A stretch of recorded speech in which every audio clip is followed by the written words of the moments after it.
আসসালামু আলাইকুম গাইস, কেমন আছেন আপনারা সবাই? আপনাদের জন্য আমি আজকে একটা কালীবাস মাছের রেসিপি নিয়ে আসছি।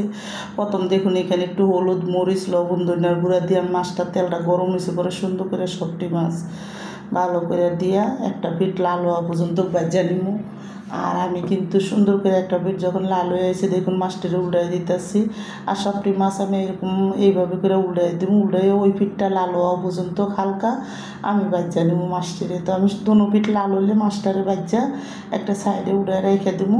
তো দেখুন এইদিকে মাছটি কিন্তু আমার ভাজা হয়ে গেছে। আর মাছের তেলটা দিয়ে আর একটু তেল দিয়ে আমি কিন্তু এখানে বেশি করে আধা কাপের মতন পেঁয়াজ আর কয়েকটা কাঁচামরিচ ফাইয়া দিছি,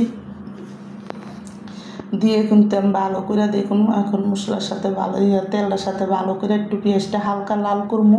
যখন হালকা হালকা একটু লাল হয়ে আসবো 2 চামচ আদা রসুন বাটা দিলাম, 1 চামচ লবণের গুঁড়া দিয়ে দেবো আমি এখানে লবণটা স্বাদ মতন।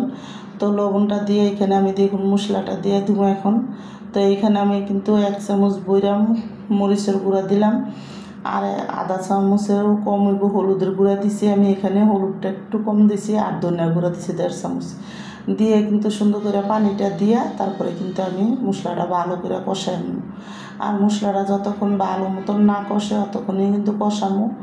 দেখুন মশলাতে একটু পানি দিয়ে ভালো করে মশলাটা কষাই নিছি। এবার মশলাটা যখন সুন্দর করে কষিয়ে তেল তেল উঠে গেছে তখন মশলাটা ভালো করে লাড়া দিয়ে আমি এখানে জালি কুমড়া দিয়ে এই মাছটা রান্না করবো, এই জন্য জালি কুমড়াটা কাটটা নিছি আর সাথে একটা আলুও দিছি। তো দেখুন এখন দিয়ে ভালো করে মশলার সাথে ভালো করে মিলাই দিব, মিলাইয়া ডাইকা জালি কুমড়াটা আমি একটু কষাই নেব। তো যখন ভালো করে কষানো হয়ে গেছে আর সুন্দর করে দেখুন এদিকে কষানো হয়েছে পরে আমি এখানে 2টা টমাটো বড় দেখে কাটটা দিয়ে দিলাম, দিয়ে কিন্তু ভালো মতন লাড়া দিয়া তারপরে ঝোলের জন্য পানিটা দিয়ে দিব। তো আমি যেটুকু ঝোল রাখবো ওই আন্দাজে আমি এখানে একটু পানি দিব। তো দেখুন এখানে সুন্দর করে কিন্তু বাটিটা দিয়ে আমি কতটুকু পানি দিয়ে দিছি, কারণ জালি কুমড়াটা কিন্তু কষানোর সময় অর্ধেক গলে গেছে। দিয়া তারপরে কিন্তু মাছটি আমি উপরে দিয়ে সুন্দর করে দিয়ে দেবো। তো সব কিছু দিয়ে এখন আমি সুন্দর করে কিন্তু ডাইকা মাছটা রান্না করবো।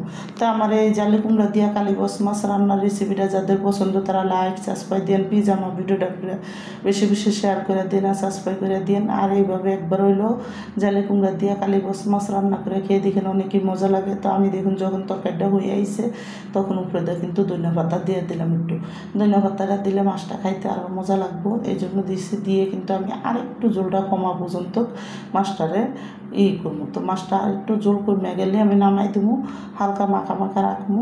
তো দেখুন এখানে কিন্তু মাছের ঝোলটা সুন্দর মতন কমে আইছে আর হালকা মাখা মাখা আছে। এইভাবে করে কিন্তু আমার মাছটা রান্না এখন পুরো কমপ্লিট হয়ে গেল, আমি কিন্তু নামাই দেবো, আমার মাছ রান্নাটা শেষ।